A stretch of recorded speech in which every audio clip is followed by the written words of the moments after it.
Salam Məhəmməd, istəyirəm belə bir açılım eləyək. Yanvarın sonuna qədər Qoç burclarını nələr gözləyir? Kartlar bizə nə deyir?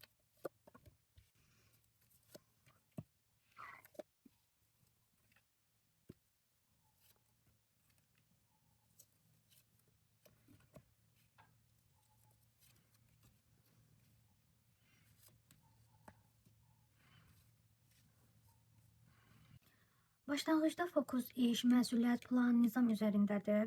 Emosiyalar arxa plandadır. Mövqeyinizi möhkəmlətmə enerjisi var sizdə. Zəhmətin qarşılığı gəlməyə başlayır. Pul, maddi rahatlıq, dəyəriniz bilinməyə başlayır. İşdən verdiyiniz əməyin qarşılığını alırsınız. Maddi sabitlik olduqdan sonra etiraz hissləri oyanır. Hisslər realdır, amma ola bilər ki, hələ ki fikrinizi tam açıq elan eləməmisiniz və yaxud da kimə yanaşacaqsınızsa, kiməsə yaxınlaşacaqsınızsa, bunu ona hələ bildirməmisiniz. Hisslər olsa da kontrol hər zaman sizdədir. Üstün mövqedəsən, qərar verən tərəf sənsən, qarşı tərəf səni güclü görür. Yol asan deyil, əngəllər, məsafə, gecikmə var, amma bu yol tamamilə bağlanmayıb, səbir tələb eləyir.